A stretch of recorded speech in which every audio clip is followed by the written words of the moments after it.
Good morning and welcome to issue 13 of Match Fishing Live.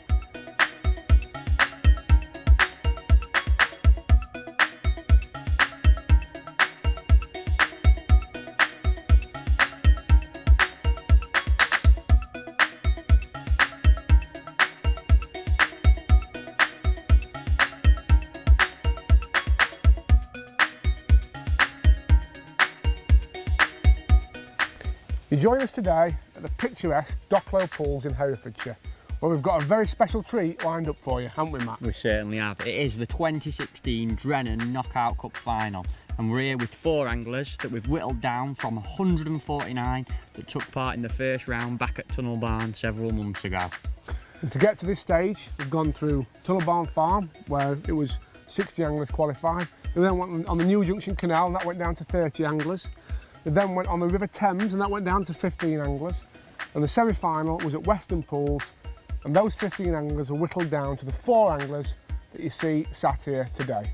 Matt, just run us through the finalists. We've got on peg 6, Mr. Ian Didcott. Now, he didn't seem too happy about his draw, did he, this morning? No. But to his right-hand side, we have got Robbie Griffiths on peg 8, and then over opposite Robbie, on this far bank behind us, we've got Warren Martin and Steve Barraclough. So just to explain the format very briefly, the 4 anglers will fish for 2 days. On the first day, obviously today, they've drawn the pegs, they're going to fish the pegs they've drawn. Tomorrow, they'll swap banks. So the 2 anglers on this left-hand bank on peg 6 and peg 8 will swap with the anglers on the bank opposite. So it'll be a really fair, interesting match. I just don't know what to expect, Matt, do you? I certainly don't. I mean, there's some fantastic money up for grabs. We've got £5,000 to the winner of the competition, and there's a lovely £1,000 for the runner-up as well. Definitely. I mean, I think when you look at the names on that trophy, not just bigging myself up for anything, but, it's pretty prestigious, isn't it? It is really prestigious. You look at the disciplines that you need to do though, like you mentioned, canals, rivers, lakes, commercials to get here, and then pull it all together with 2 days here. There's silverfish, there's carp, no one knows what's going to happen. I'm excited. Cheeky little bet, who's your money on? Robbie Griffiths. Robbie Griffiths? I'm going to say Robbie Griffiths is going to win. I'm going to say Steve Barraclough. Pint.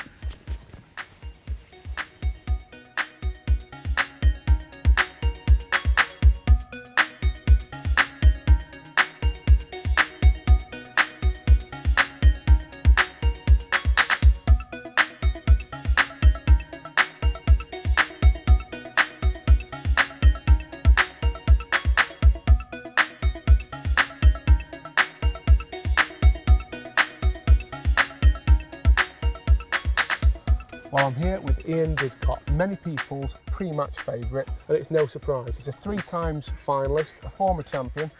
Ian, do you fancy a draw today? Well, nobody really wanted peg 6, but well, it's the first day, it's over 2 days of weight, so you've got to do what you can do, haven't you?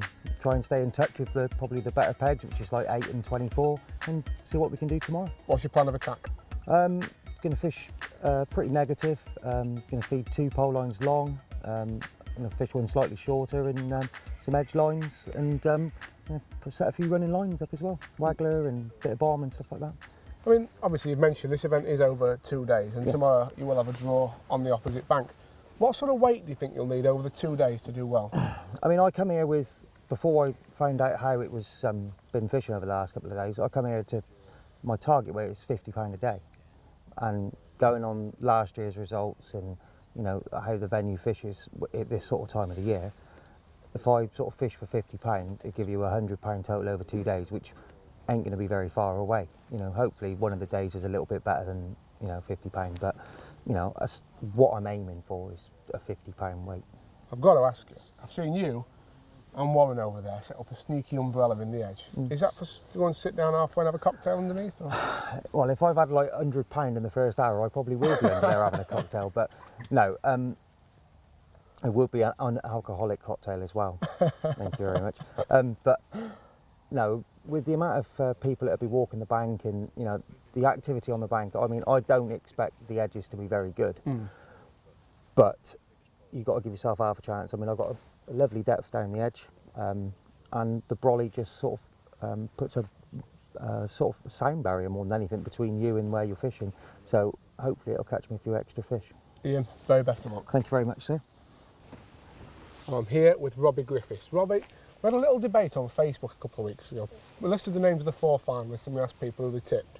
And you were, I think, the most tipped man to win this. We've drawn peg 8 today. How do you feel? Yeah, I fancy it.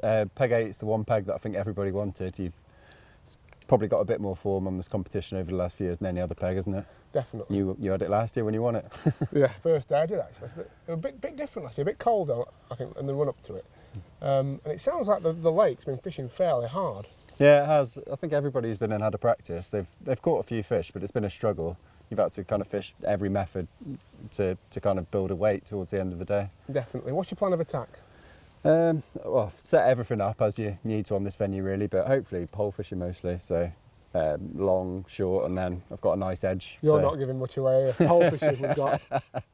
What baits? Pellets? Pellets, yeah. Worm and caster short for some silvers, and then hopefully catch some carp on some corn down the edge later on. Sounds like a good plan. Robbie, the very best of luck. Thank you, mate. Well, we're on peg 24, where Warren Martin has drawn for day 1 of the Drennan. Warren, do you fancy it? The peg I wanted on this bank was this one. Nice. And if I can draw peg 8 tomorrow, I'll be happy. Brilliant stuff. And you've seen a few fish moving, haven't you, to your left-hand side? I've been down last weekend and this weekend, and I've not seen it before. There's just a massive area, probably 20 metres square of fizzing. Yeah. With F1s topping in it as well. Brilliant. Do you think you'll target them fish that you can see? I was going to have a chuck to start with on the feeder to the island, but I'm going to have a chuck on a waggler into them with no feeds. They're already there. The only problem is if this wind gets up, I'm not going to see the bubbles. But they're just actually moving towards me. Really? Yeah. You're like, Jesus, tempting them in. Who do you think your biggest threat is today, looking around the Robbie. lake? Yeah? Robbie on peg 8. I think I practiced on peg 8 last Sunday, and I could catch a carp chuck down the edge. Lovely stuff. Which is the only peg I've seen it happen on. So Right. I think if a peg's going to throw up a big weight, it will be that one. So have you got a plan with how you're going to fish today? You've seen these fish, but what else are you going to do, Warren? The main line is going to be worms at 13 metres to catch anything. It's been fishing quite hard, so I don't think you can fish pellets or corn and target the F1s and the carp. You just need to try and get yourself 20, 30 pound, and then hope your margin goes. Lovely if stuff. there's a big weight, that's where it'll be down the edge. Brilliant. It's interesting because you're not allowed ground bait here. No. A lot of people would normally feed ground bait down the edge. What are you going to do? I'm just going to fish worm down the edge as Oh, yeah. well. It's what I caught on last week. If they turn up, it's easy. You'll catch on whatever you're doing down there, won't you? So Lovely. just to save hassle, I'll just fish the same mix down there. Get some big old boys They later are on big and- fish that I've seen caught down the edge, yeah. Lovely. I'll look forward to seeing your elastic coming out a bit Hopefully, yeah. later. Steve Barraclough, peg 26. Do Yeah. you fancy it? Yeah and no. I have practiced on here. I did catch a few fish. It were quite, it were good. Caught on a few different things. But if I'm brutally honest, I'd have preferred to be on like 8, then 24, then here, then 6 if I'm honest. But Yeah. you don't know. You never know on these sort of finals, do you? No, of course you don't. There's only 4 pegs. You've got 3 anglers to beat. You just don't know, do you? I think you're very excited, aren't you? You've been down practicing I a have, few mate. times. Yeah, I've had 3 practice sessions. I came down Wednesday, Thursday, Friday, and then I've come back down today, and I have caught some, mate. It's been quite good, to be honest. So yeah, I'm looking forward to it. Brilliant. Now, Yeah. in this lake, there's a lot of silverfish, there's Yeah. some big carp, and there's a big header F1s as well. Yeah. What are you going to target today? In practice, mate, I've got a lot of F1s. I mean, we do a lot of that up our way, don't we? Yeah, Lindholm yeah. and places like that. So I'm hoping it's going to be that sort of day. But obviously, you've got to cover your options as well.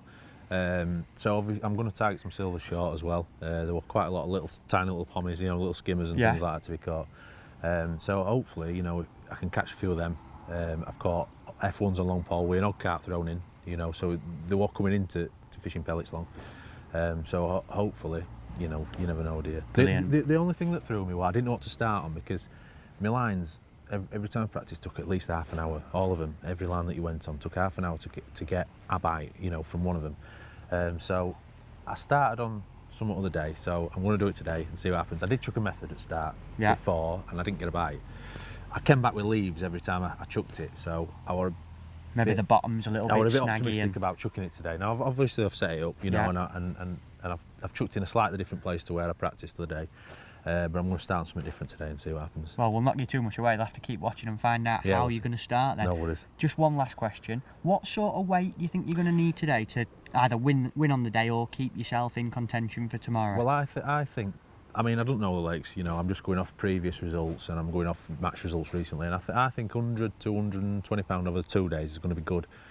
So if you can catch 40 to 60 pounds a day, I really think you're going to have to give yourself a chance, you know, tomorrow. I do think, if I'm honest, if they did turn up down at Edgefold, maybe 1 or 2 anglers, there's going to be a possible 70, 80 pound weight. Right. But if you can just keep yourself in it, you know, you can't win today, but you can definitely lose, can't you? Yeah, bit like a team It is, mentality. it's team mentality, isn't it? Same, you know yourself, you know, we do that sort of thing, don't we? Brilliant. So it's about just getting your points today, isn't it? Right. And then you never know. I'll leave you to get set up, All right, Mucker. mate. Best of luck, Thanks, Steve. pal. All right, mate. Well, Matt, we've just had a walk round. We've had a talk to all the finalists. Really high pressure situation, and obviously you fished a lot at international level. How does pressure affect the outlook going into a match like this? There's a couple of ways that it could affect today. Obviously, it's a really quiet venue, a still day, quite bright, the water's clear, and having a lot of spectators on the bank and the anglers can affect the fishing. But obviously, there's also a lot of pressure on the anglers themselves. You know, you get a real mix of characters in match fishing, and I know that some suffer with nerves, some get really nervous. Might see a few of them having a cheeky fag before the start, but they all seem pretty calm to me. We've interviewed them, they're all happy, and they seem nice and relaxed. Definitely. I mean, one thing that was apparent to me walking round, a lot of fish moving sort of to the left of Warren. Yeah, in that open water, just to his left, in that bit of a bowl there. I think that he could have a good little start there. I mean, last year there were a ball of carp just here in between you and Matt Derry. Matt caught a couple straight away, then they moved in front of you, you nicked a couple, and it looks like there's a lot of fish in this bottom corner and only Warren can get to them today. So if he chucks in, catches a few straight away, he could catch 50 or 60 pound in no time and run away with it. But if you don't catch them, it is worth saying that the carp in this match lake are really, really big. There's some double-figure Massive. fish, isn't there? So, you know, even though it's tipped to be quite a low-weight day, speaking to the finalists, it would only take 4 or 5 bites, and all of a sudden you could have a big weight on your hands. yeah, makes it interesting, doesn't it? 10 minutes to go, it could still all change. Absolutely. Right, let's leave them to get set up and we'll have a cup of coffee, shall we? Come on. Here he is. Ian Didcott, starting the match by just putting a little bit of bait in, like everyone seems to be doing, don't they? Yeah, it's interesting talking to a lot of the finalists. They all sort of said in practice that they found it took up to sort of half an hour for the swims to get going. So whether they're feeding a little bit of a volume of bait with the hope that some fish sort of settle over them in this first period. Yeah, yeah. Interesting that Ian, Steve and Robbie are all starting a little bit different as well, isn't it? Definitely. Ian started on that waggler, Robbie's chucked a little pellet feeder, Warren's casting a waggler down to his right earlier on, And left even. it has to be said as well that Ian's lost a waggler and Robbie's lost a feeder. So Terrible casting, mate, terrible casting. there it is. Look, there's Ian's waggler next to the aerator. Warren's into some nice fish early on chopped worm, isn't he? Yeah, he's caught a few little skimmers. I think he had a little barbel. He's just potting it in with a kinder pot. He's not fed a lot of bait on that line by the looks of it, and he's the only one who's got anything in the net at the minute. You know, these aren't big fish, Matt, but we do know that historically here at Dockland, a lot of the damage is done with bigger fish later. So do you think it'll be a case of just ticking over for the first couple of hours for a lot of people? I think definitely, Tom, especially today, people will be catching these silvers. Every fish will sort of count for them today because obviously it's on weight over 2 days, so each one of these little fish that you can see Warren catching there, another little barbel, it's all adding up for him, isn't it? Definitely. I mean, it's interesting Robbie and Steve have gone down the pellet route rather than sort of shipping out with someone. There's a Robin having a nice little nibble on his micros, look. Very nice.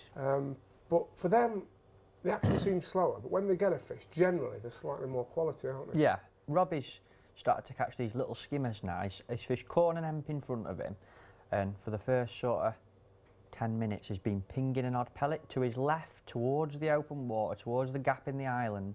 So he obviously thinks that that's where he's going to draw fish from, and you can see now that's another fish on there. Don't know if it's a skimmer or an F1 he's got It's here. a skimmer, that one. He's just fishing pellets on the bottom, pinging 2 or 3 at a time, and he's catching okay now. He's putting some fish together.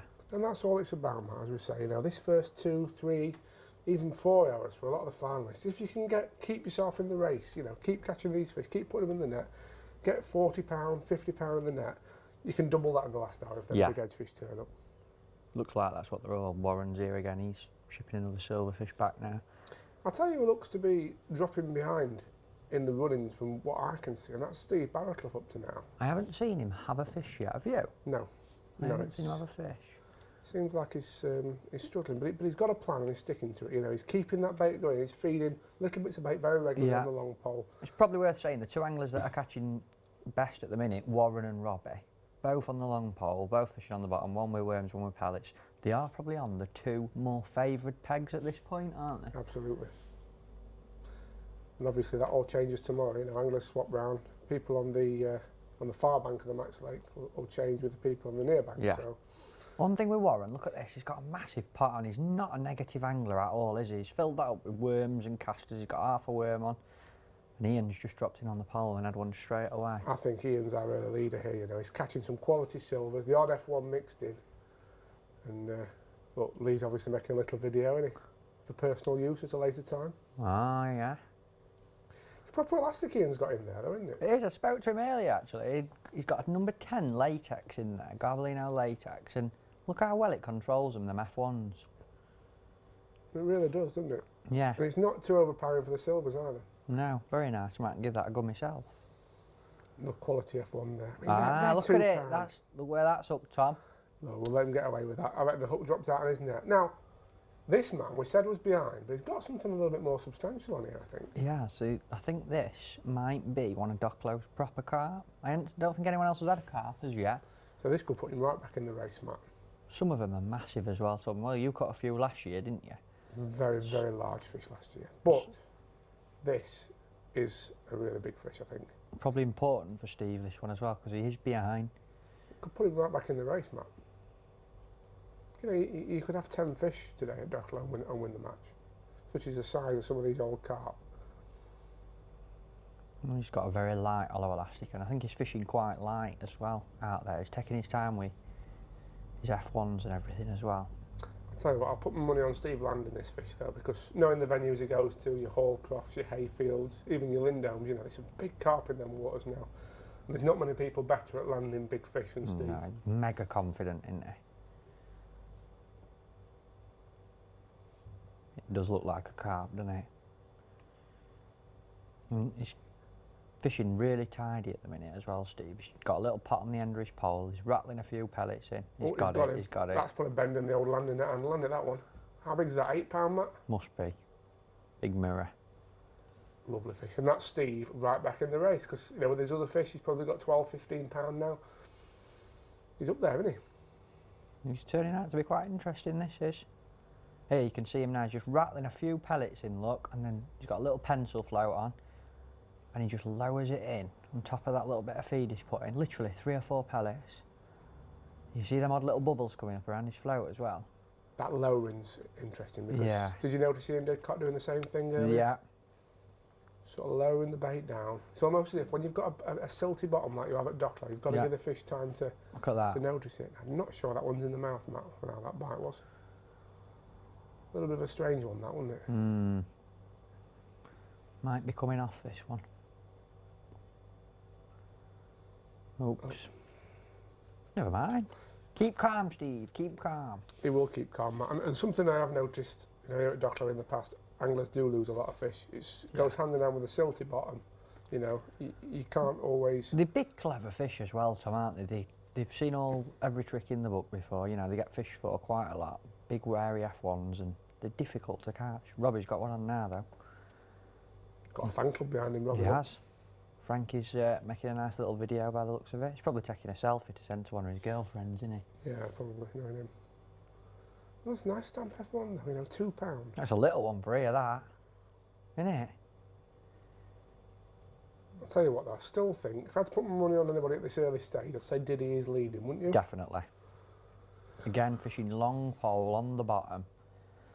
I know he's got a couple of lines on the gut. I don't know if you noticed there, he's fishing at an angle to his right at the minute. But he's also got another line to his left as well, so I think because it's quite shallow and these fish are quite wary, he's just changing between them, nicking an odd fish. Yes, yeah. Do you think that's a good tactic generally, Matt, when A, the fish are wary and B, the bottom might be a little bit silty? Definitely. Sometimes you go in and you foul a couple in a row and you think, just need somewhere else to drop in, don't you? And I think that's exactly what he's doing. And Steve's catching quite well now as well. doing. I say, he's certainly come back these last sort of half an hour. hasn't he? Yeah. It's almost as if the fish wasn't in front of Steve to start with, and he's just been patient, pinged an odd pellet, potted an odd one in, and now he's putting a run of them together on the long pole. Well, he probably is on the least favoured peg today, Steve is. Yeah. Whereas, you know, you'd also say Diddy's peg maybe on the near bank wasn't the most fancied. He's managing to keep some fish coming, isn't he? It's making it really interesting. I don't want to call this, Matt. 1 or 2 edge fish could swing this in any number of directions. Look at concentration on him. He proper concentrates, Diddy, doesn't he? It's in the net. That's a proper carp. Yeah, common. 4 or 5 pound, would you say? 314, I'm going to say. 314. Got his sunglasses on his head. Look, that's look the part, doesn't he, Diddy? He does. Is Good he the look. coolest angler you know? Ooh, I don't know. Look at him. He oozes sophisticated cool, doesn't he? Interesting angler. Look how much gear he's got set up. I mean, he grew up fishing for Essex County. He was good friends with Kim Milson, did he? And he does have some quirky ideas that are obviously generated from his upbringing, and it's paying off by the looks of it. He's moving about a lot, pinging a little bit of bait, lifting and dropping his rig all the time, working really hard for every single fish. And look at size. This is an F1, Tom, this. Look at the size of it. It's massive. Let's not forget as well with Ian, you know, he's a former winner of this event. Yeah. He's got lots of experience here at Docklands. It's not too far from him. He's only based in Gloucester. It's only up the road, you know. He has fished it quite a bit in the past. And I think that must boost his confidence and maybe, you know, knock the confidence of the others a little bit. I don't know. Yeah, I think you're right. Look at the size of him. Beautiful. Put a saddle on it. Now, watch how he's reading these bites as well. Plenty of bristle showing.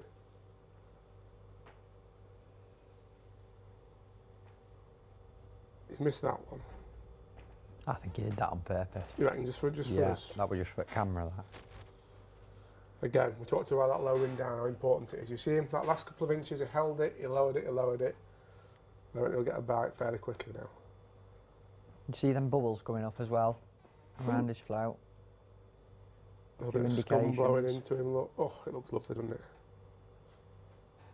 Yes. And that one's on. But the fact that he got that bristle did allow him to read that bite. You know, you wonder if he'd had that float dotted down, would he have struck? Yeah, You know, maybe yeah. foul up something.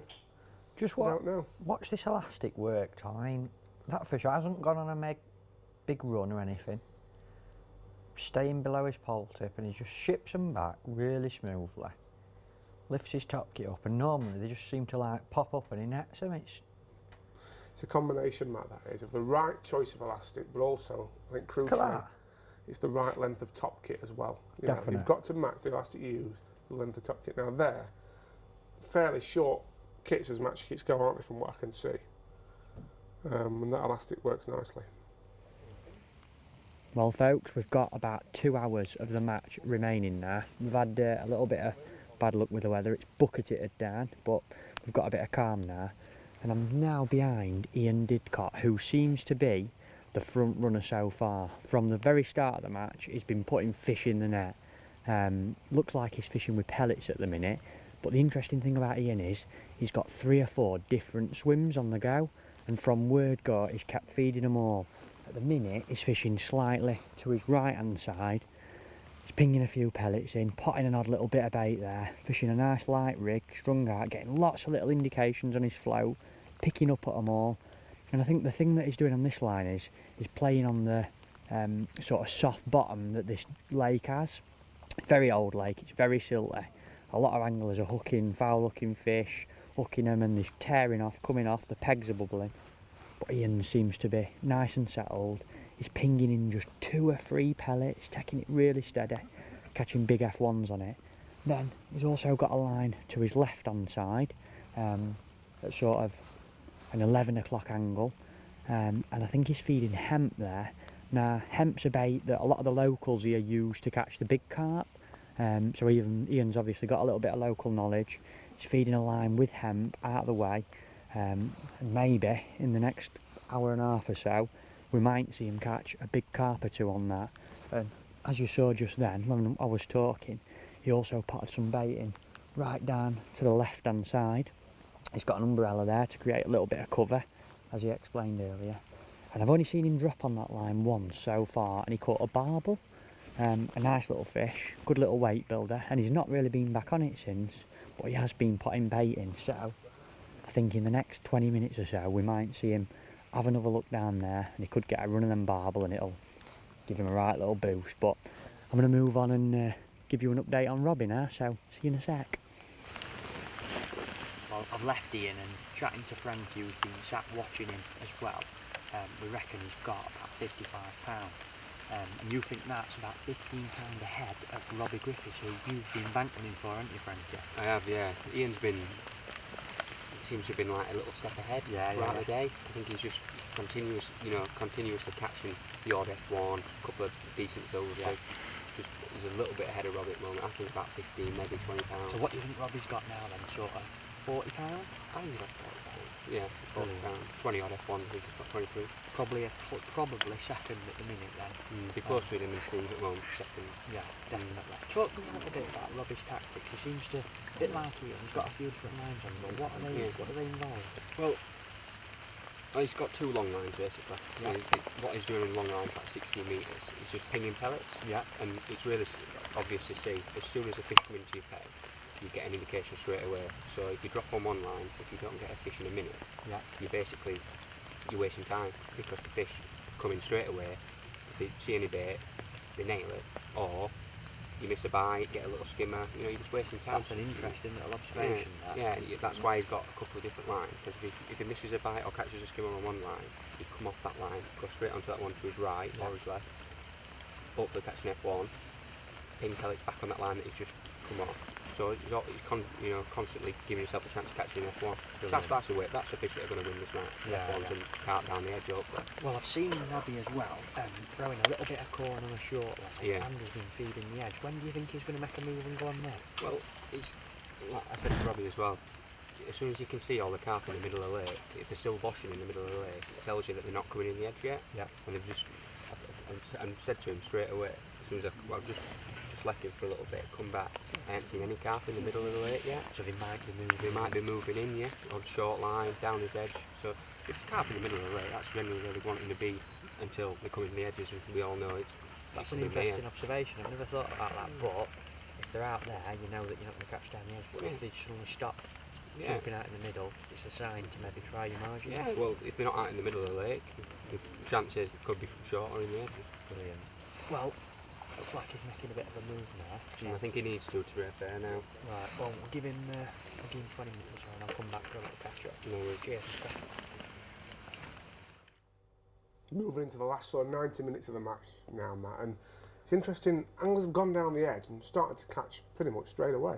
Warren in particular now, he is dangerous. He fishes strong line, big elastics, gets fish in quick, he's really aggressive, and he's gone down. I know he's caught a few F1s down there so far, and Steve next to him's hooked one down the edge as well. Look at that. That's taking him for a run, isn't it? Yeah. Oh, I tell you, Steve mentioned he got a couple of edge rigs, a lighter one for if F1s were there, yeah, and a heavier one for if carp were there.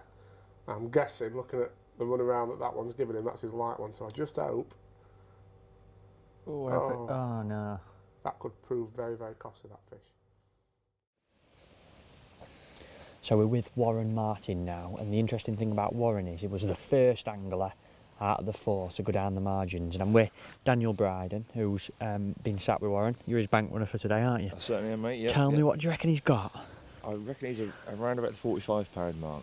Which is interesting, because I didn't think he got as much as that. Yeah, no, it's a lot of the fish that he's had have been a bit bigger than what I've seen others have. So he's had a 3-pounder, a 6-pounder, and nice. And obviously the F1s as well that he's had. So Lovely. The stamp of fish that he's had, I think, is slightly better than the rest of the guys at the moment. So. That's why he's obviously got a little bit more than I thought, and he sneaked him in. Yeah. I tell you what, he's had a bit of a nightmare recently though, hasn't he? He's gone down the edge, lost a couple of fish, you said, and he's lost a great big end of his... Yeah, he's gone down the edge a bit earlier than what we sort of anticipated him going down there, and first fish he's had is a little F1. Then he's foul looked an F1 and spooked another fish. Oh. And then gone in again, and he's hooked an absolute giant. And we think he's finned it, but that's took him for the run around, and unfortunately snapped his elastic. Bloody hell! But we're seeing some tails come out of the water and everything now, so we're hoping that we'll catch a few more. 90 minutes left now, so certainly. It's a tight match, isn't it? Look at that! Another big fish just bow waved away then. he's had one small F1 on the sort of 5 metre line on a bit of corn. Hopefully, we're going to try and swap in between the two methods on for the rest of the match, because we were catching F1s out on pellet. And to be fair, the first probably hour with the fish worm and caster and stuff, and just hasn't really gone right. And So started on worms and then changed to fishing pellets. Yeah, just changed lines completely. And looking around and what everyone else was catching on was pellets, we thought. So went on that, started catching up a little bit, but obviously he's now going for a gun and piling plenty of baiting down that edge for some lumps of. That's interesting that though, because a lot of people think that once you've started you can't change, but it just shows that like halfway through a match, if it's not going right, you get your other bait out. Absolutely, start a new line. He's fished worm sort of straight out in front of him, and not fed anywhere else. Just fished with one line, and then just felt as though we weren't doing well enough, and just moved sort of 3 metres to the left, totally started again, and got fish straight away. Brilliant. Well, I will leave you to it. Try and get some more. Yeah, I'm sure that he's going to nail a couple of them big ones later on. Thanks a lot, Dan. No worries. Cheers, mate. I'm behind Steve Barraclough now, and Steve probably got off to the slowest start out of all the anglers. He said this morning that this peg could be tricky, and it proved it. The first sort of hour of the match, he didn't really catch anything at all. But then he slowly started to pick an odd fish up on the long pole. Interestingly, he's fishing to his left slightly into the open water, so giving himself a lot more room to pull fish from.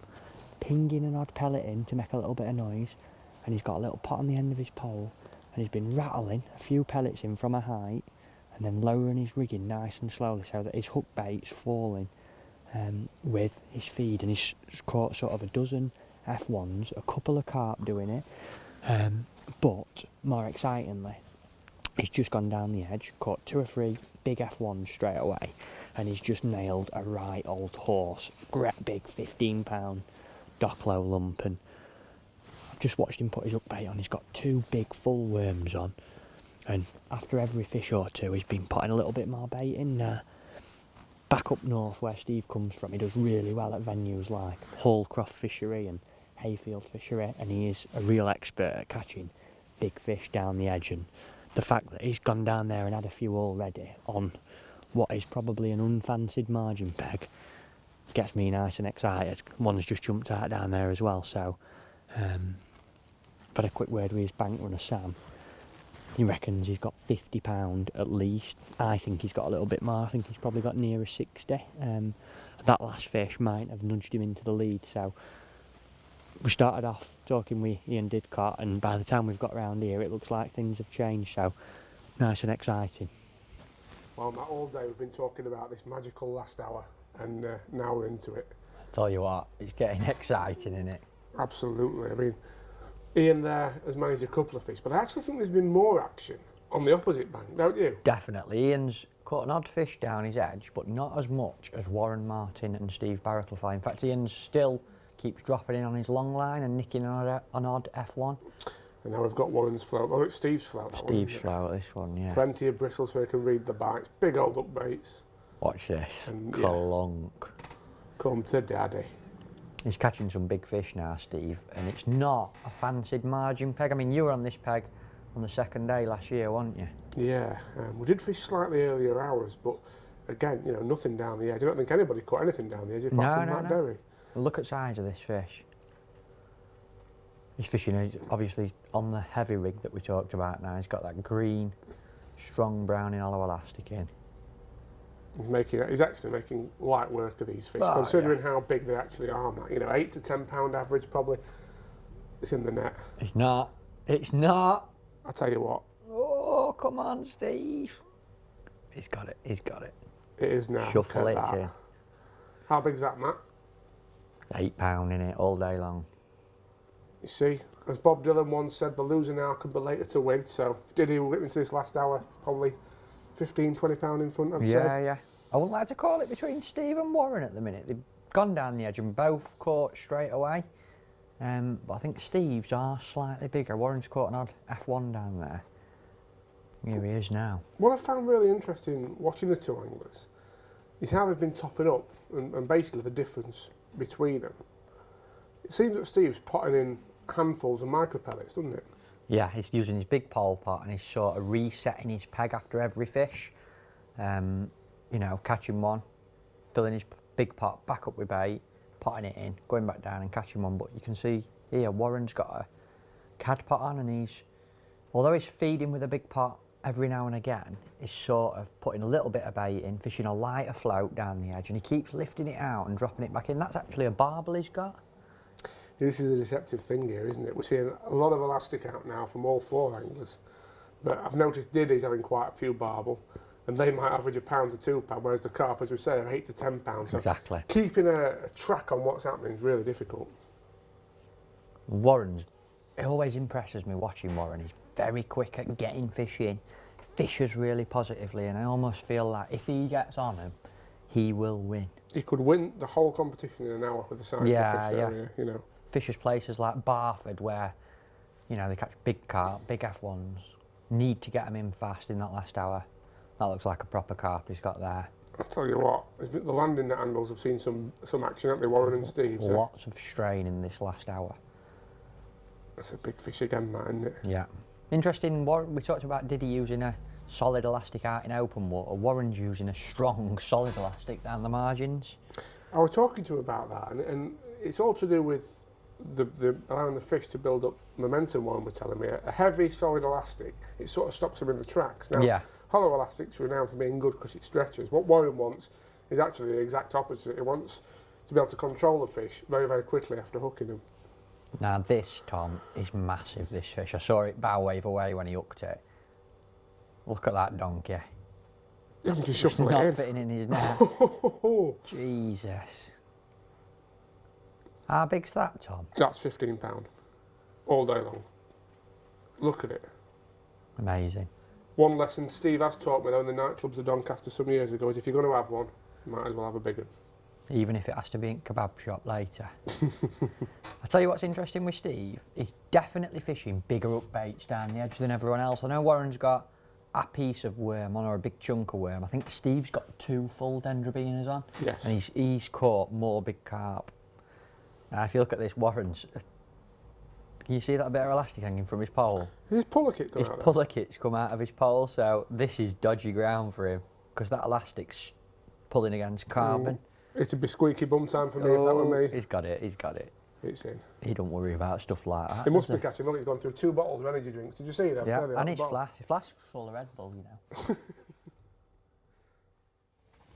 Well, I've got Grant Albert with me, who's won the Drennan Knockout Cup before. You've been watching the match today, and how the tables have turned in the last sort of hour. Yeah, I mean, it's been brilliant, hasn't it? Oh, I mean, awesome. I think Diddy's been probably winning it for 3 hours. Yeah. Now, I've been watching Steve, as we all have. You know, he's fished a brilliant match today. You're impressed there, aren't you? I am impressed. He has fished a tidy match. You know, a few odd pellets, waited for a bite, caught a fish. And I think, I wouldn't, you know, if I could call it, I'd call it Steve was winning just now. I mean, the last sort of half an hour has been a lot of fish being caught. Yeah. Bigger fish, down the edge fish. But if I was going to edge it, I'd say it was Steve. What do you think about the tactics he's been using, Grant? What have you seen him doing? Interesting stuff. Well, he's been pinging. He's been pinging first, and he's been going in and dropping 1 or 2 pellets in. Right. So I think he's been fishing corn, and then going over the top of it and waiting for a bite. And he's got that bite, and he's caught that 1 fish. Yeah. And then he's repeated it again. And I think I'm just, you know, I have to say he's fished for me, and that's no disrespect to any other angler. Yeah. He's fished the best match today.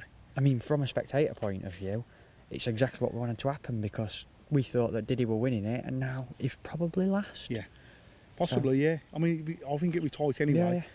But I'll be interested at the weigh-in. I honestly think it's been a brilliant match. I didn't think it was going to fish very well, but it's turned around. The last second half of the match has been fantastic. Proper exciting. Yeah, We've fair got play to all of them. You know what I mean? 10 minutes left now. Yeah, about 10 minutes left. Right.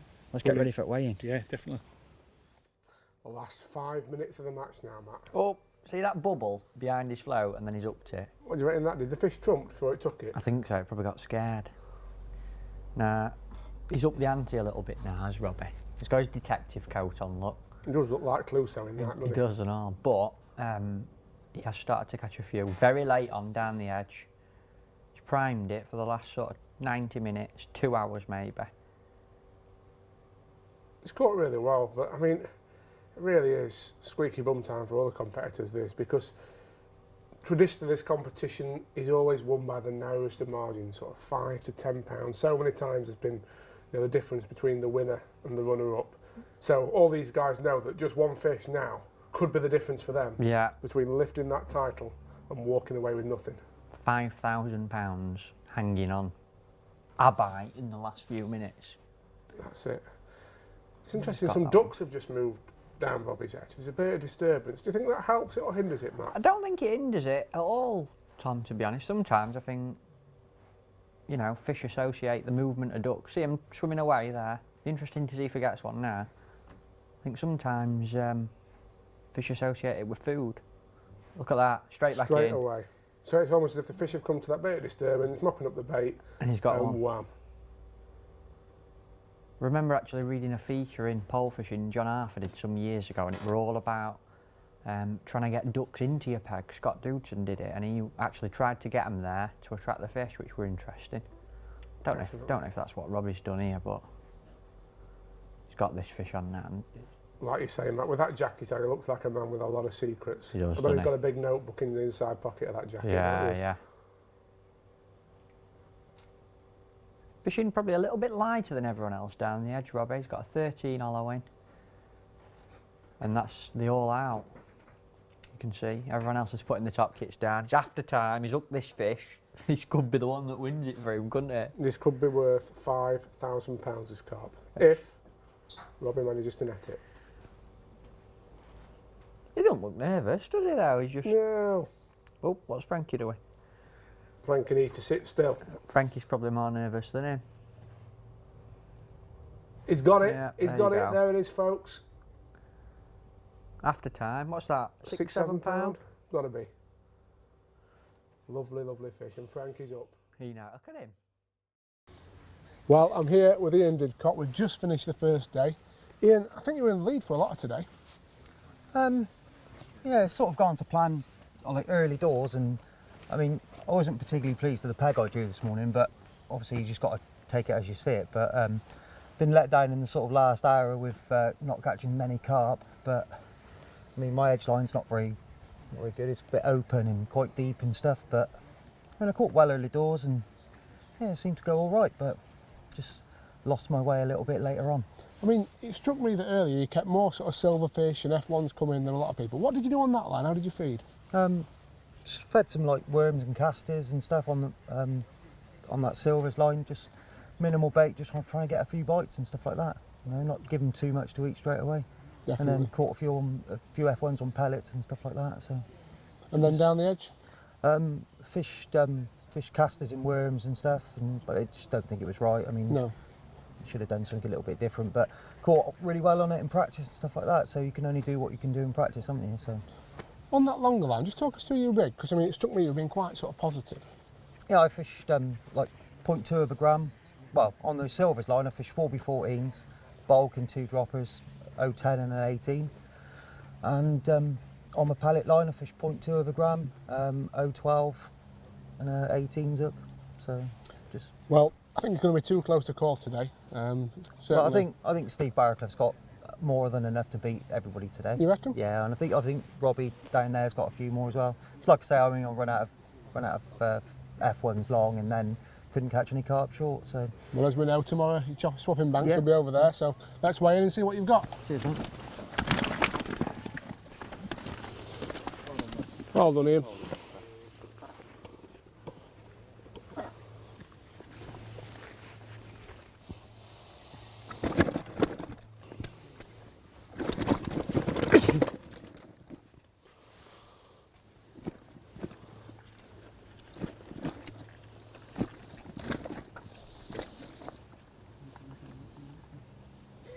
Final weight, 28.1.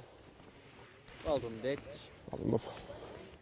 Well, I'm here with Robbie Griffiths. Robbie, you've had a great match, especially the last 2 hours. I mean, you've really come good, haven't you? Yeah, it's a struggle to start with. Then I've started catching a few F1s, and then gone long down the edge late on. Last hour I've had 6 carp, quite big on some of them, so I've seen that. Pushed me back into it. We were actually stood watching you, and I think the last 5 minutes you hooked 3. You know, and yeah. One was a barber, wasn't it? But yeah, and 2 carp. So it's been hectic, hasn't it? Yeah, no, it's been very good towards the end. Wish they come a bit earlier. Right, I've got you down. Of the 4 finalists, you're definitely the secret squirrel, so I'm going to have to grill you very hard, Robbie, all right? What have you fed down that edge? Fed hemp and corn. Hemp and corn. And what you fished on the hook over the top? Just corn on the hook. Have you? Over the top, talk us through your rig. I fished a 4x14 rig, quite heavy really, considering it's only about 2.5 foot deep. But I fished heavy baits and I wanted to keep everything dead still because they're big fish. I don't want anything moving about at all. When it goes on, you want it to be a big fish, like in the mouth. So Definitely. It's worked to a degree. I fouled it one. So. And how, obviously, the key thing on tough days like this is when you choose to feed that margin line. At what point in the day have you decided to feed it? I think I fed it with about 2 hours to go. I've waited till I've seen somebody catch a fish down there. And then I've put some bait in, and then I've potted in twice, gone on it and had a carp straight away. So. And how much bait have you put in? Potted quite a lot to start with, like a whole pot, and then right, 250 ml pot. Yeah, and then I've topped up with just half pots at a time. Definitely. So. And when you've caught a fish, have you topped up after every fish, or have you tended to? Yeah, and I've rested it after every fish because they are a bit spooky. Definitely. And in terms of the rig, just sort of talk us through line diameter and elastic choice. I fished 017 main line to a 13 hollow. And then I've fished an 013 hook length to a size 16 hook, so pretty simple really. Just a bulk near the hook length, 4-inch hook length. So. Robert, you fished an awesome match. We're going very, very, very close to call as to where everybody's finished today. Ian next door, just weighed over 75 pounds. Think you've got that? I don't think so personally, but it might be close. Let's get your fish out and have a look. Well done. All right, cheers mate. First weigh, £13, 4 ounce. First weigh, £40, 13 ounce. Second weigh,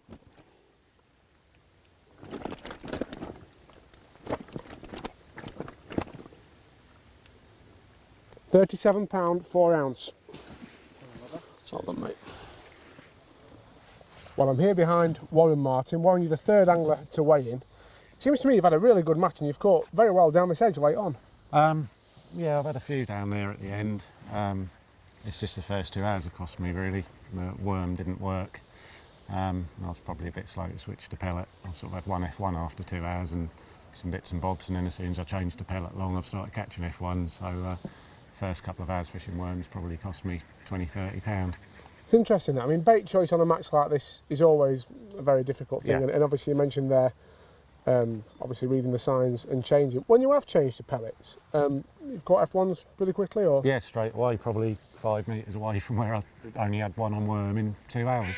So literally, you made the decision, you've fished worms there, you've just fed a pellet line off to the left and caught. Yeah, and caught them straight away, so they were there, they literally just didn't want the worm. Just talk us through your pellet rig. It's just 0.3 of a gram, series 7, quite a high bulk, couple of light droppers. Just lay it in and hold it on a tight line, lift and drop. Just most bites I've had have been like 10 seconds after it's settled, so it's just putting it in all different ways really. 012, 18 hook, fishing a 6mm and just pinging 4mm. Definitely. And the margins, how have you fed down there?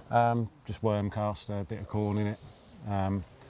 The fish I've had in practice weren't really that big, they were like 5 or 6 pounders, so I fished quite a delicate rig down there until I got destroyed by the first one. So then I've sort of fished 018 and a solid 14 elastic and everything else I've got out, but the first one destroyed me. Well, up to now we've seen Ian Didcott weigh about 75 pounds, Yeah. Robbie's had just over 90 pounds. What sort of weight do you think you've got? Near that. Got 50, I reckon, 50, 55. I think you've got a little bit more than I that. don't think I have. Well, let's get the nets out and have a look. Well done.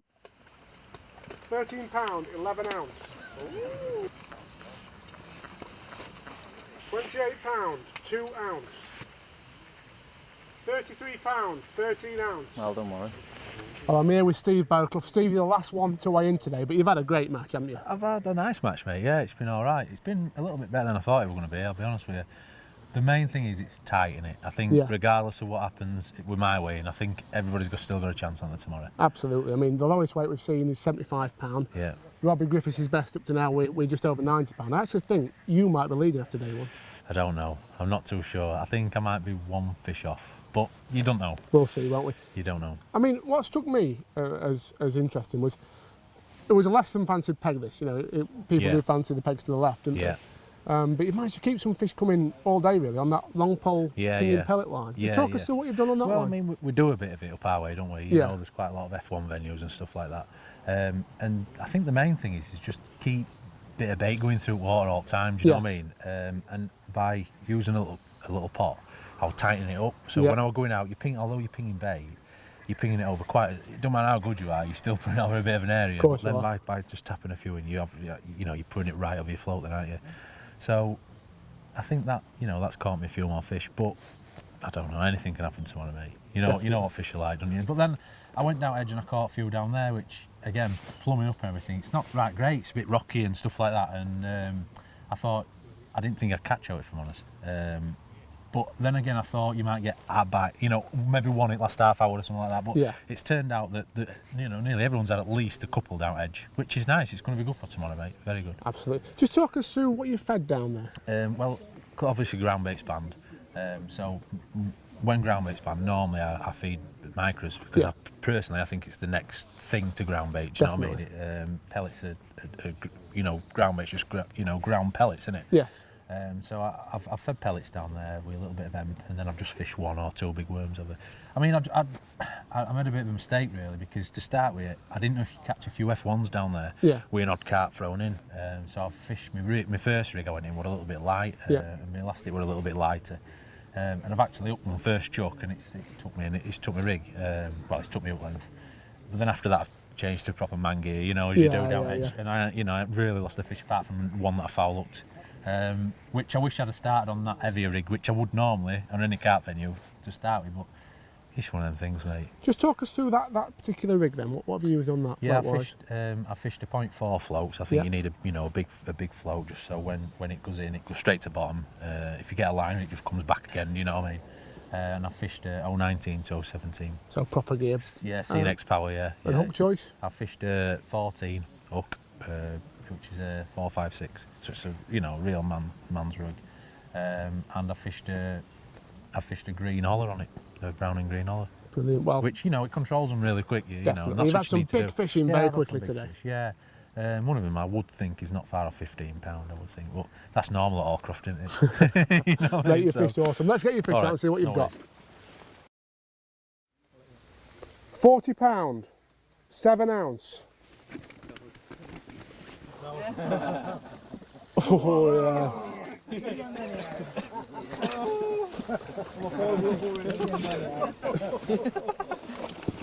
Just the size of it. Yeah, just let's do that. Let's do 3 ways. Second way, £32, 11 ounce.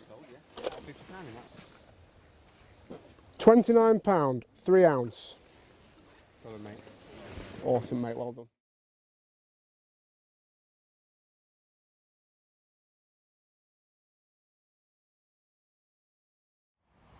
Welcome to day 2 of the Drennan Knockout Cup here at Docklow Pools. Now Tom, day 2, a lot more pressure on the anglers. Steve Barraclough's ahead.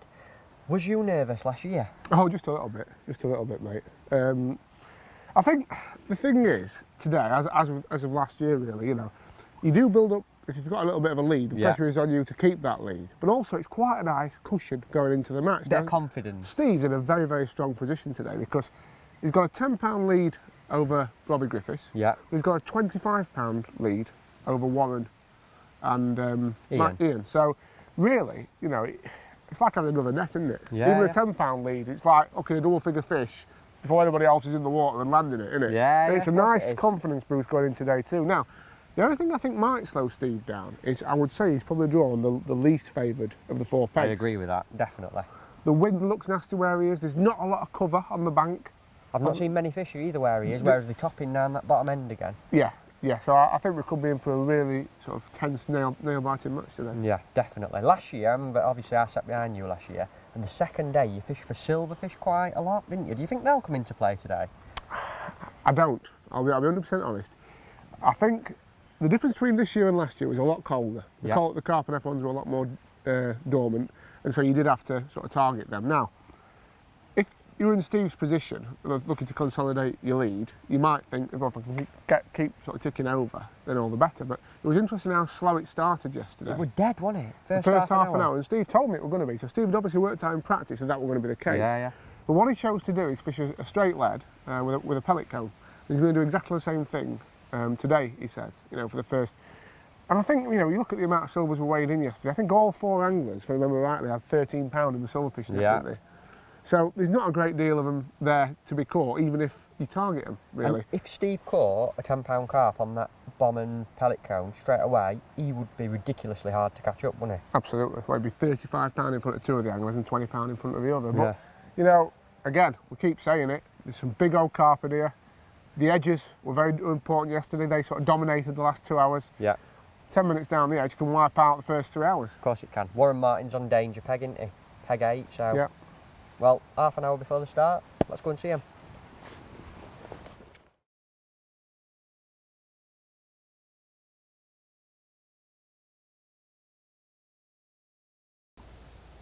Well, Ian, peg 26. Did you want this peg today?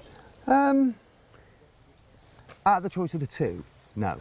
I wanted 24, mainly for the fact it's got a few more options and I think it's a better peg in general. But, I mean, all right, this peg won the match yesterday. Got to caught a few big fish late on, but I don't know. We're going to give it a go.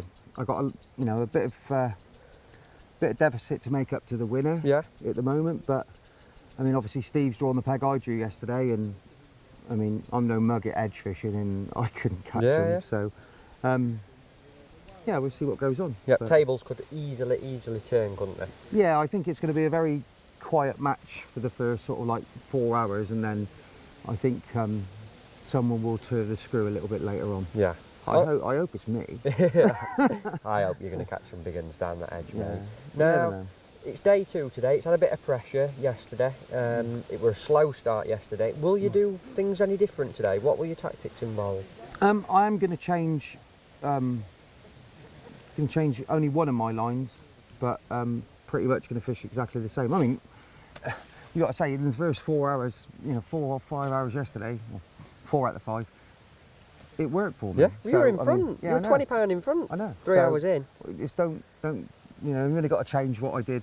Other things and that. So I'm going to give myself a chance, and that's pretty much all I can do. Yeah, of course. I mean, I've just got to be in the lap of the gods to whether, the other lads all hooked big fish down the edge yesterday. They didn't get them all out. Just got to pray that, everyone I hook sticks. Hopefully. And I've just noticed you've been clipping a rod up to cast right down into that corner there. What's that all about?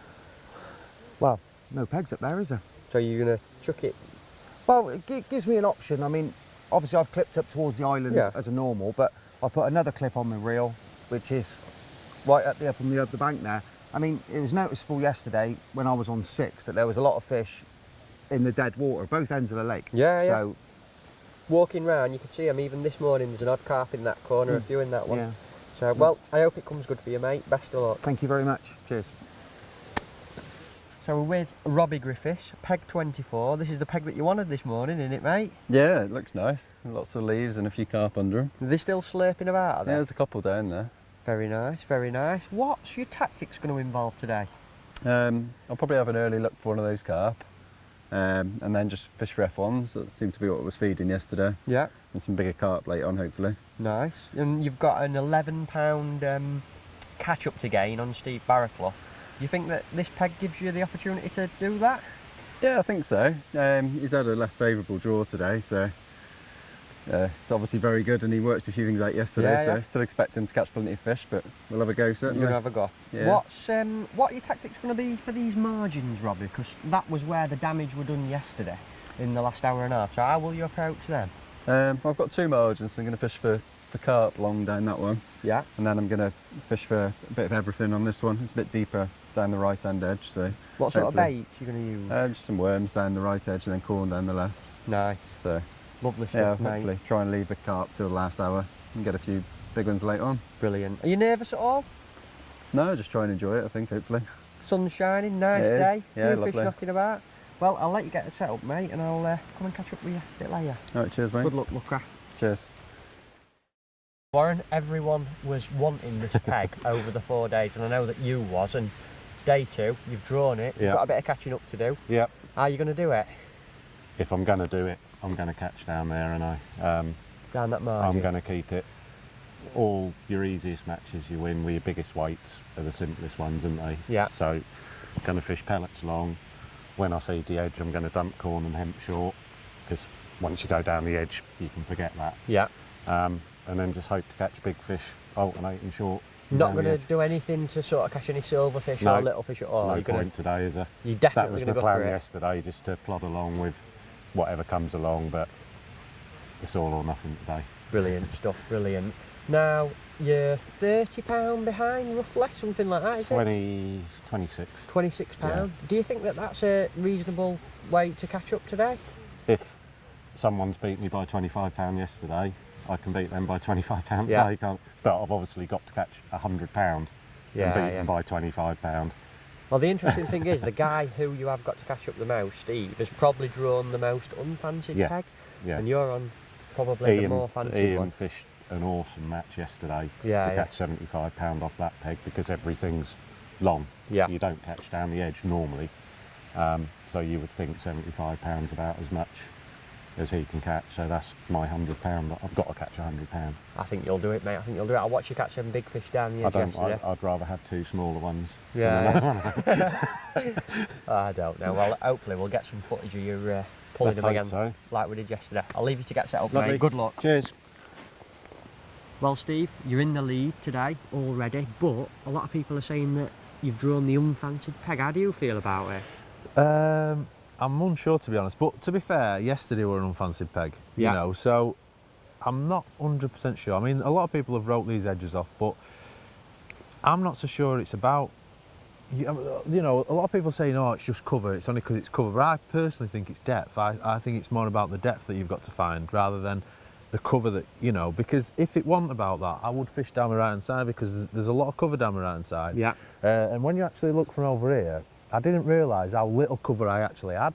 Yesterday you had hardly yesterday, any, did you? No, I was surprised actually, you know, because I said to Sam, my bankman, I says, what sort of cover have I got? And he says, you bang it middle. And when I actually look from here, there's not really a lot of cover, No. to be fair. When you look at all the other, you know, all the other pegs that have been in and that have caught down edge, they've got a lot more cover than I have. So I still think I'll get a couple of bites down here, if I'm absolutely honest. I mean, it don't plumb up very, very well because there's an odd brick and things like that, which, you know, can deter it. But I'm just trying to find a little clear spot. I've got a similar depth to what I had yesterday. It's quite deep down edge, which I'm happy about. Yeah. You know, if it was dead shallow like this, then, you know, with it being clear and everything, then I'd be a bit more optimistic. But you never know, do you?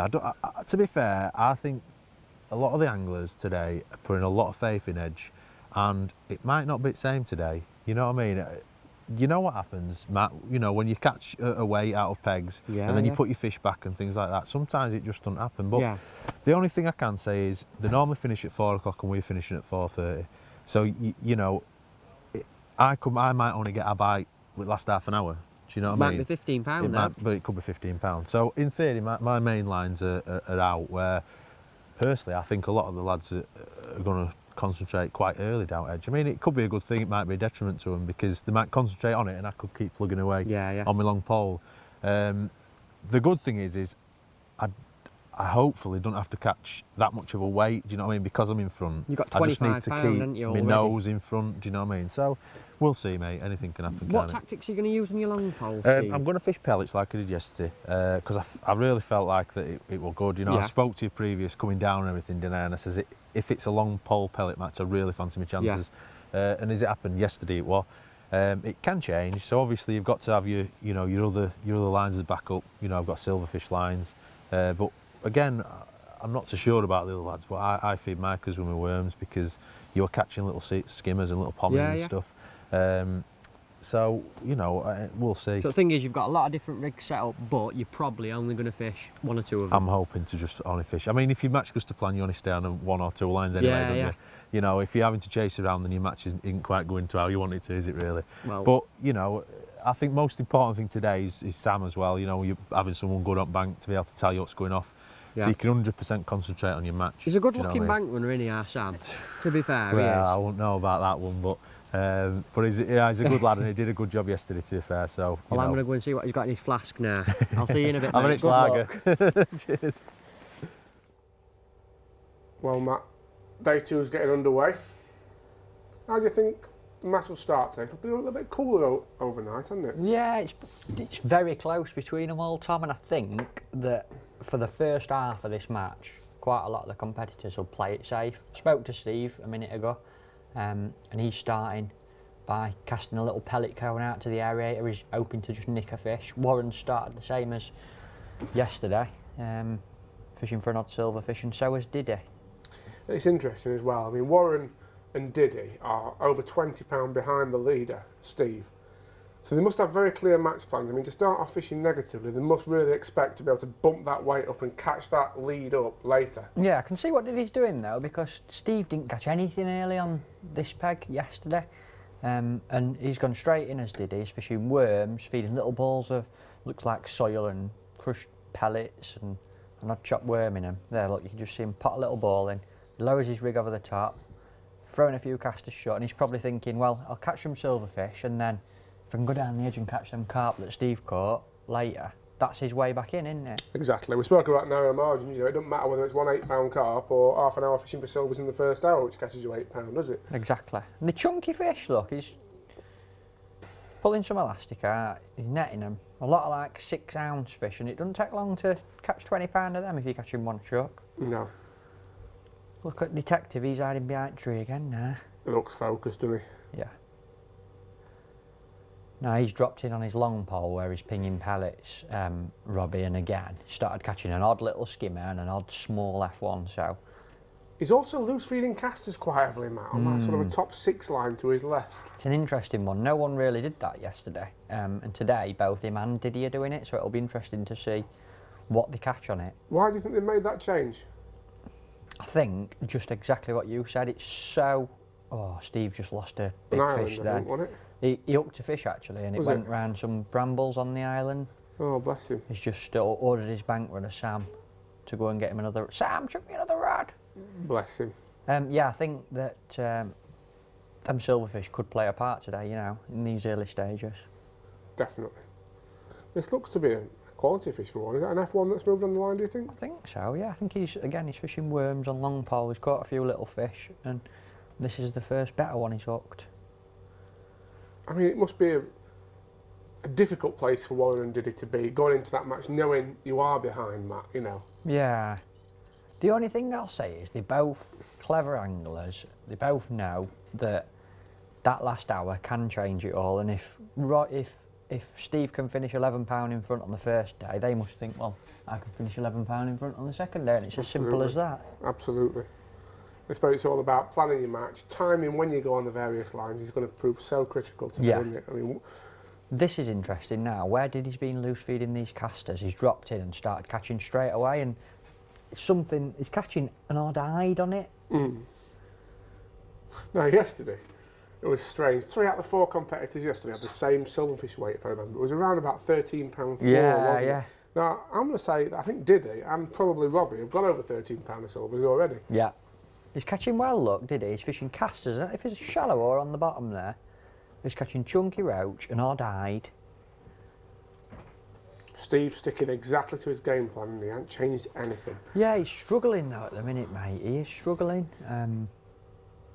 I do really feel for Steve, because last year I had the experience that he's probably having now, where you got a lead, I had a £20 lead, and I could just see it slipping away all day. It's a really, really uncomfortable seat to be in, that. Don't forget, 2 hours in yesterday, he was last and he ended up winning. That's true. Robbie's in on these casters now, look, where he's been loose feeding, like you mentioned, and he's catching small fish. They really are playing it safe today, a few of these boys. You know, we've got 4 of the very best anglers in the country here today. It's no surprise that we're seeing a real game of tactics come into play, is it? Exactly. Really taking his time, Did he? Looks like he's fishing nice and light, making every one of these fish count. He's just dropped in on his long pellet line where he's been pinging a few. He's hooked an F1 straight away. Interesting there, Diddy, we've seen him fishing 3 different swims already. Yes. He's got casters short, a worm swim at like 11 metres, and now he's just dropped in on this pellet swim, so he's obviously hoping to nick fish from all over his peg. Definitely. Is that something you do a lot, Tom, on commercials? Feed lots of different lines? I think it really depends, mate, on how you expect the venue to fish. I think the harder you expect the venue to be, the more lines you fish. Yeah. But the other thing that has a massive effect on it, of course, is the makeup of the bottom. And as I've said before, old commercial fisheries like Docklow, silty bottoms, you do need more line, simply because, you know, the fish disturb the bottom, don't they? And you can only catch a couple of fish from an area before really you have to move. Now Steve is keeping himself in this now. He's obviously got these tactics very nice on this long pole. Again, he's doing same as yesterday, setting a little trap, rattling 5 or 6 pellets in from a bit of a height, and then really slowly lowering his rig over the top. He looks quite happy, he looks confident here. As you say, there's no reason why he wouldn't be, Matt, because although, you know, now it's probably uncomfortable for him seeing, you know, his lead diminish, he does know that later on he could come back like he did yesterday and absolutely smash it. He could win it by a good margin. He's having a laugh and a joke with his bank runner Sam there, and he does seem confident. I'm going to say he's still behind at the minute though. You think so? I'm not so sure. I think he's probably still in front, but on the day he's probably stone last. You know, with his £20 from yesterday. Be interesting to see. He's not moving about much, his bank runner Sam, is he? He's sitting pretty, he is. He's had a big breakfast though, anyway. Yeah. He had a few beers and all last night, I'll tell you. And here's Robbie, look. Now he's still on this caster short line. I tell you what I've noticed though, Matt, on that line, he's getting the odd F1 in with his silverfish now. Now, that is actually a game changer. Well, we're halfway through day 2 of the match now. I'm here with Lee Pistachio, who is Ian Didcott's bank runner, and he's fished an interesting match today, hasn't he, Lee? Because he's fished for silverfish at the start, has Ian? Yeah, he has. What sort of tactics has he used for them? He's been loose feeding casters at 5 metres. Yeah. And also sort of coming shallow and also picking a few off on the deck. Whilst alternating between the long line, trying to catch a few F1s. But it's not really going to plan at the moment. What do you think he's got in the net at the minute? I think he's got £16. Right. So he's still behind, really. Yeah, he's still behind at the moment, but all to play for. Yeah. He's got 26 pound, I think he's got to do to catch Steve up. He's got £26 left, yeah. Right. What do you think his chances are so far? Well, they seem to be having more bites on the other side, but we're hoping that Ian's inside peg on the edge will come alive and maybe claw some points back, some pounds back. Yeah, Steve caught some massive fish here yesterday, didn't he? Really big. So it's a case of fingers crossed and hope for the best. Beautiful. Well, best of luck to him. See you in a bit, mate. Frankie, halfway to day 2. Been with Robbie all the way through the day. How's he getting along? He's doing really well, to be fair. He's fishing a really awesome match. He's alternating between casters short, catching roach at the line. He's even had a couple of F1s on it. Right. He's fishing what he did yesterday, pellets long. Nice. 14.5 metres, picking up the odd F1. Do you think that he is clawing this lead back that Steve Barraclough's got on him at the minute? Right now, I don't think he is, but it's like I've said to him, if he keeps himself in the race, £10 between him and Steve until the last hour and a half, I think he'll win. Do you think Robbie can win then? Yeah, definitely. And so far, he's doing that? I think he's about £10 or £15 behind Steve at the moment. Lovely. But I don't think Steve will catch up. You know, you saw Ian yesterday really struggling that last hour and a half of the match. That was one of the most important parts of the match. And Robbie's got an edge that Warren completely, you know, he blitzed it yesterday. It lasts like 35-40 minutes. Brilliant. Some massive fish.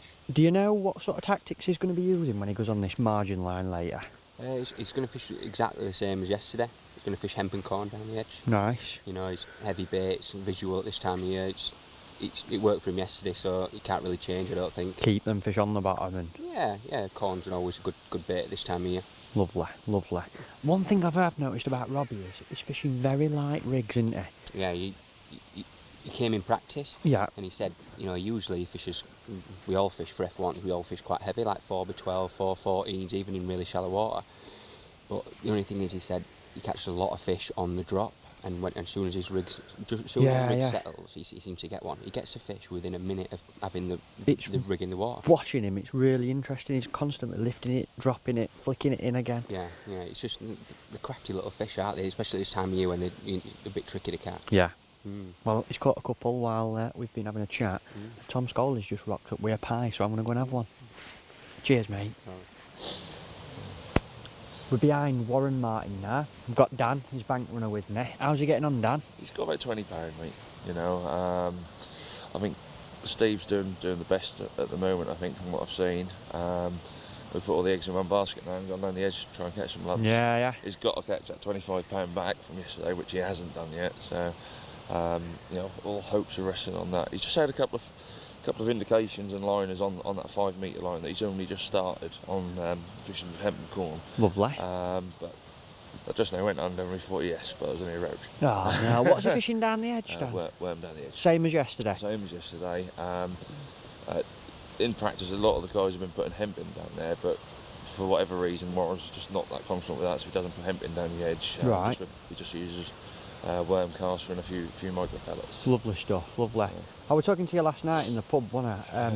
And we were saying how quick Warren got his fishing yesterday. Like, when he's on him down the edge, he's really, really fast. And one interesting point that you said was that you boys don't use hollow elastics much, do you? We don't know, and we don't have a lot of F1 fishing around our way, to be fair. So, you know, quite often we're fishing for proper carp all the time, and to be honest with you, we just find that you get them in quicker. Yeah, yeah.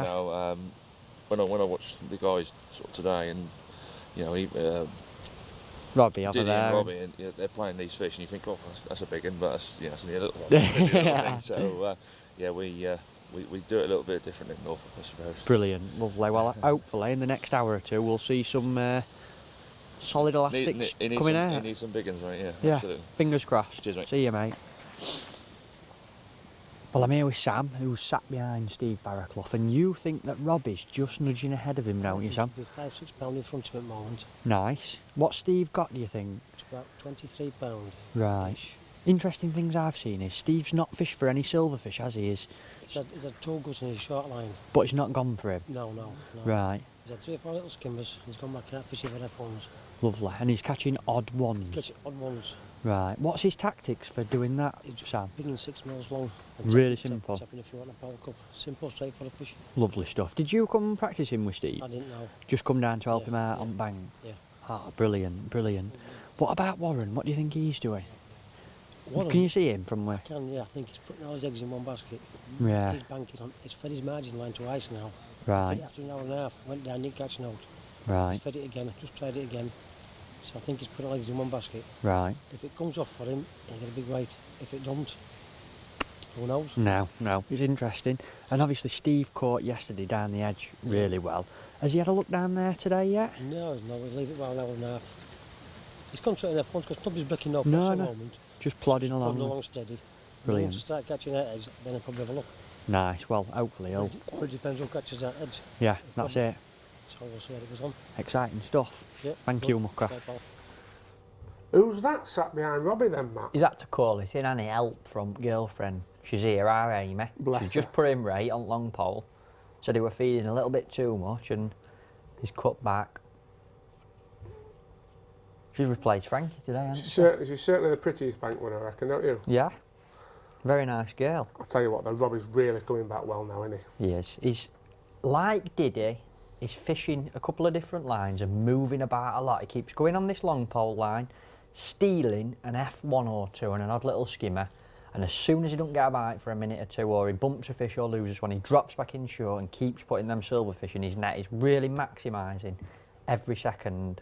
He's fishing a brilliant match. Even though them 2 ducks on the aerator don't look too impressed, actually, do they? No. Bless them. Looks like Ricky Teal on looking behind. I think it is, isn't it? Yeah.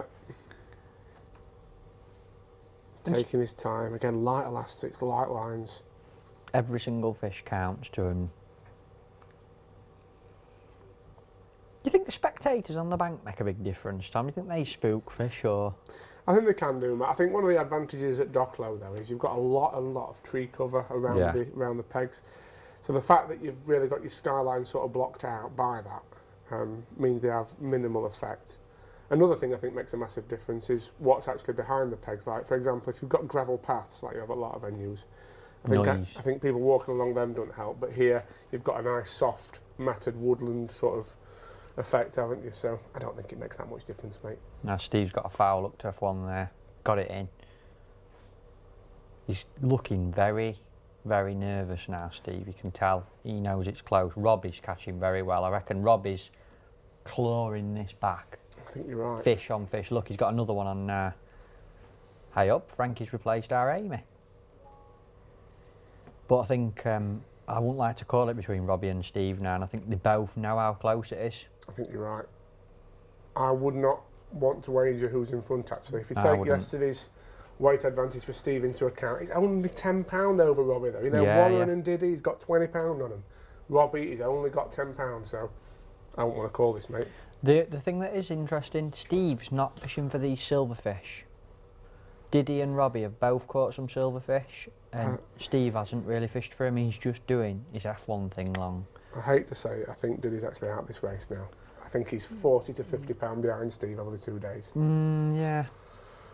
He has gone down the edge and up this straight away, but looking at his elastic there, doesn't look like this fish is in the mouth. The problem is, Matt, as well, he could say he could catch £40 up if the other anglers stop fishing now, but the fact that they're going to get some edge fish as well, you know, I think he'll really struggle to compete. Yeah. There's no point denying it. But a 3 times finalist, you know, he must be immensely proud just to be there. He's won enough in fishing as well, did he? And he's ultra consistent. He's one of the very best all-rounders in the country, isn't he? Yeah. And that's what this competition's all about, really. Look, he knows it's foul hooked. I just saw him. It's in the tail or something, I think, isn't it? Yeah. That orange bazoo carp he's got in there. Looks like it. He ain't messing about, is he? No. Oh. He got it though. In the pan. Quality common carp. Anyone could hook him in mouth, Tom, can't they? Yeah. Yeah. Even got his worm back. Right. Warren, now, this man's been a dark horse, I'll tell you. I haven't seen him catch much, but his bank runners tell me he's got a considerable amount. I haven't seen him catch anything at all, and speaking to Dan, he says he probably got £50. He must have been looking the wrong way, mate, Yeah. I reckon. Yeah, I know he's started to catch an odd one down the edge. He's just hooked another one there, and he's had 2 big uns on a line that we haven't seen anyone else really fish in the last 2 days. He's fishing 5 metres out with corn on the bottom, and he's had 2 very, very big uns. I know all the locals here at Docklow fish there a lot. It's interesting, Matt, isn't it? Because, you know, we talk about that silty bottom, don't we, long, and that's what's causing the foul hookers, etc. We haven't seen many proper carp caught long, even though we know that through the majority of the day, the fish are out in the middle of the lake where these anglers are fishing the long pole lines.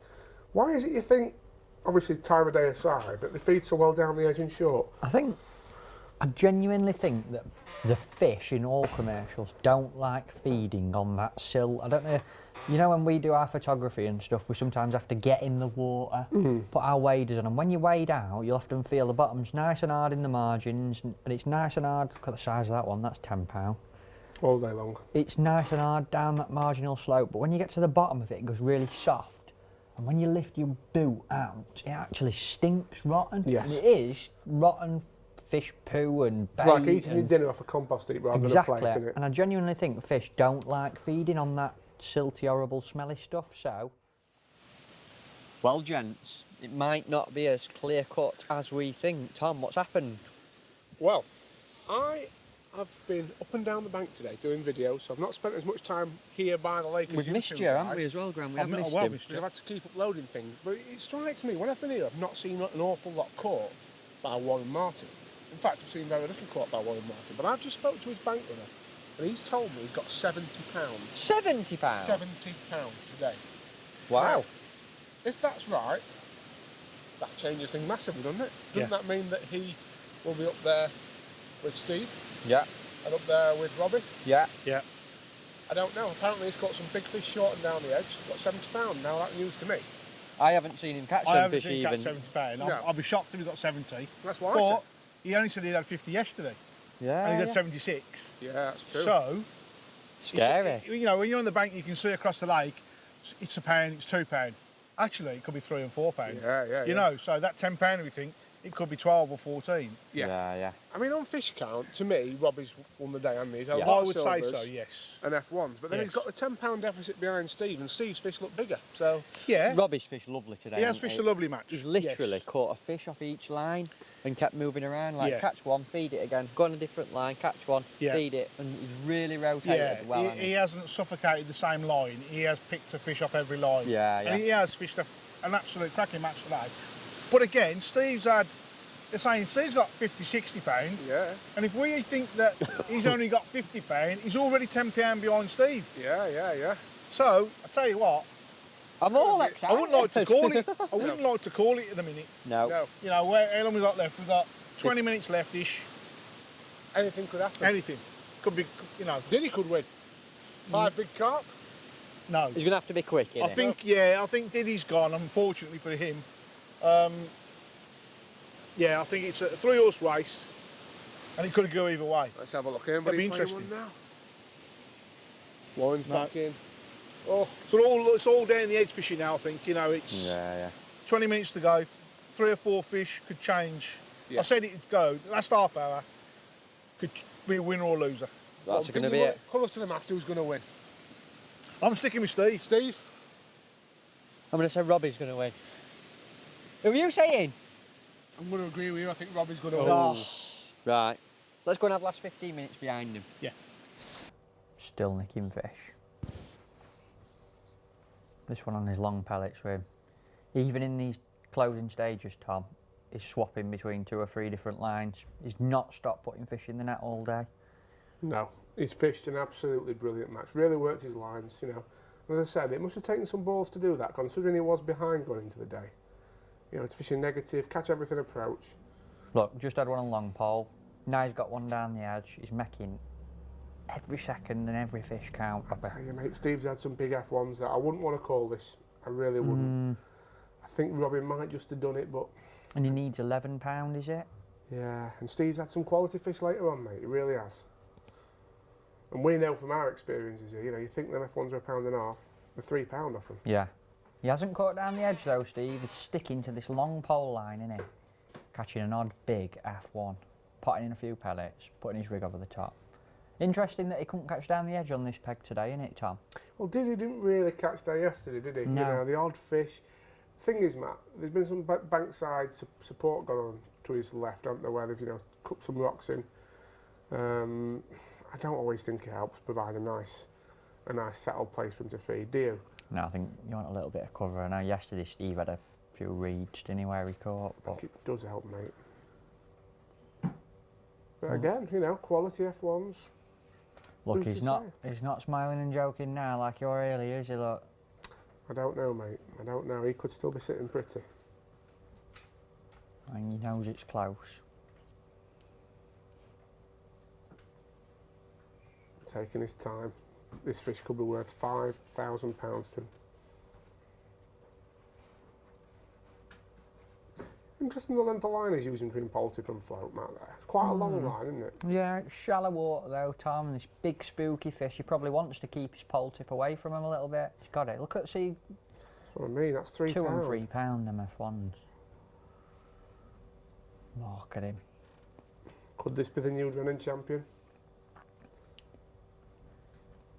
I'm going to say it's between, see look, I don't know if you notice, he's on a different swim again there. Yeah, he's working the lines, mate, isn't Yeah, he? Really is. that one's an F1 and his caster's short.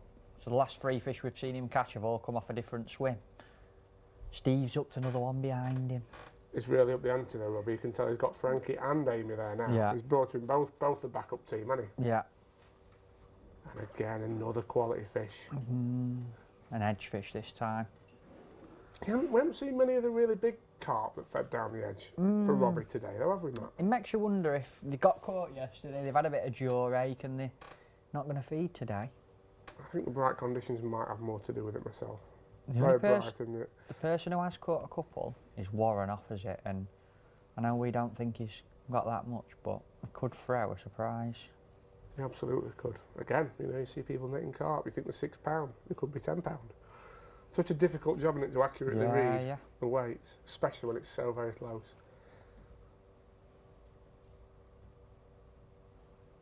As you say, one thing we haven't seen from any anglers, Matt, is anybody rushing, anybody pulling their heads off, you know. Even though they know it's close, it's considered, deliberate, take the time, get the fish in the net. Yeah, I think that's quite consistent. You're seeing good anglers in it. They do look calm, they don't rush, they're smooth. We're lucky enough to see a lot of them with what we do, and it's not very often you see them rushing about, is it? No. No, absolutely not. At the end of the day, you do all that hard work to get a fish in your peg, hook it, get it back to your landing net, so why would you rush and lose it at the last minute? Well, there it is, look, it's ended up in the landing net, a quality fish. Like there, he caught that last one down the edge. He's put that rig down and now he's back out on the long pole. He's not even gone in and looked for another one. No. He's literally catching a fish off each swim. He's fishing a fantastic match, Matt. Rotating his lines, confident. He's got his plan. He's changed his plan from yesterday. That's notable. Yeah, He's sticking to it, and I think he could be doing the damage. Interesting, all the leaves on the water, isn't it? I think they help you now, Matt. A little bit of cover. Probably a lot of food in them. Definitely. When it's shallow as well, they just break up all the silhouettes, like silhouette you pole over the water. They break it up, don't they? Yeah, yeah. Down the edge again now, is he? Yeah. Caught that last one on long pole, and now he's going down the edge. What's he feeding down there? I'm not actually sure. I think it might be corn and hemp. Yes, that's what I think he's feeding, hemp and corn. Nice heavy bait, keeps anchored to the bottom. You're not going to foul up fish over it, are you? No. Good for F1s, good for carp. Look at that, straight in. So obviously resting a swim. It's not a big fish that though, is it, Matt? No, he hasn't caught many big carp like you say. He's, even down the edge he's catching like odd F1s, odd barbel. I'll tell you what, might not be a bad one though. He's taking his time with it. Interesting that Rob is fishing all these different lines and Steve has sort of put all his eggs in one basket now. He can't catch down the edge, he's struggling down the edge. He hasn't really fished for any silverfish, so he's fishing just the one swim in front of it. The only thing I have noticed what Steve's doing, he keeps slipping a plummet on, and I think he just moves a little bit. I think that's so important, as we've talked about, when the bottom's silty, you've got to, haven't you? Yeah, as soon as he like foul looks one or misses a few bites, you see him ship out with a plummet on, finds a new little spot, maybe just a metre and a half from where he's fishing, starts again, and he's netting one in the background now, Steve, so yeah, he's obviously not out of it. I think that's it, Matt. That's it all out.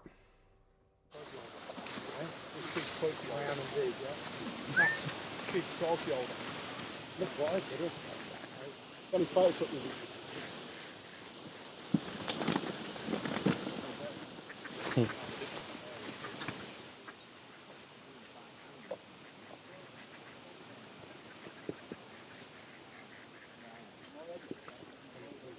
$23.2. Do you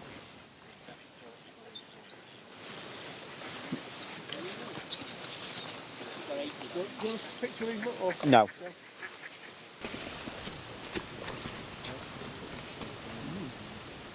Don't know what I'm on. I think so. I should go.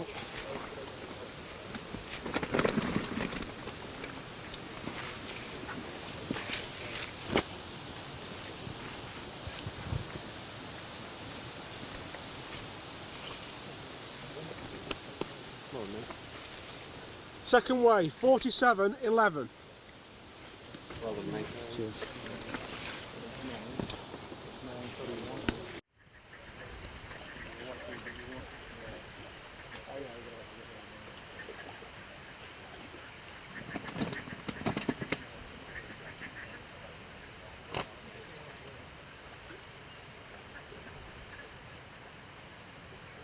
Final weight, 31.2. Can I get them a look at put them on top of them and get a catch? No. So to win, Steve needs £62, 9 ounce.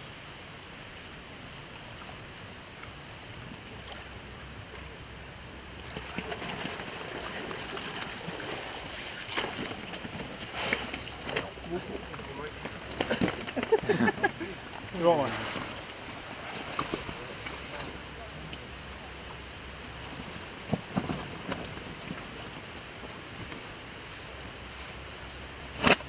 First way.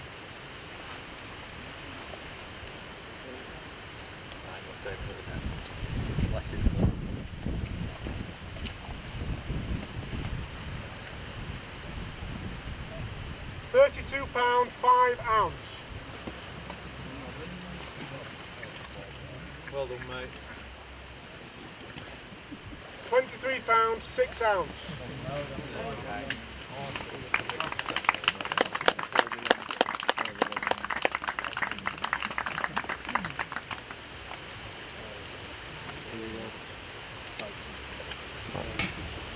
Well, Robbie, it's my absolute honour to be able to pass this over to you. The Drennan Knockout Cup 2016. Thank you very much, Absolutely mate. awesome achievement. Cheers. What are you going to do with the money? 5,000 quid? It always comes in handy, doesn't it? Just had a new kitchen fitted, so probably go towards that and then go on holiday, I think. Brilliant, So, brilliant. be nice. How, obviously, you fished the event before, but how do you rate it as an achievement winning that? Oh, it's brilliant because unlike most competitions where it's one qualifier, you have to get through 5 or 6 rounds with this to get to the final, so it keeps the interest all the way through. Lots of different venues, so you go practicing for different canals, rivers. It's really good. Definitely. I mean, I think for your profile in particular, a lot of people who you sort of spoke to about Robbie Griffiths would say, oh, he's a commercial angler, goes to Western Pools, but through this you've proved excellent on rivers, canals, you know. Remember next to you on the Thames and you're going to be a right thumping, didn't you? Yeah, well, luckily, like Frankie has helped me a lot along the way. Obviously, he does a lot of natural fishing, so get a lot of tips off him. So big thanks to Frankie and also Scott, who I sit next to. So that's Scott Jeans and Frankie Jeans, both from Preston. They've been a great help all the way through to me. So definitely. Obviously, you work for Preston Innovation, so can we expect a Robbie Griffiths range next year with some of the stuff you've used? Not quite up to desert standards yet. I don't know. Awesome. Well done again, mate. Cheers, mate. Thank you.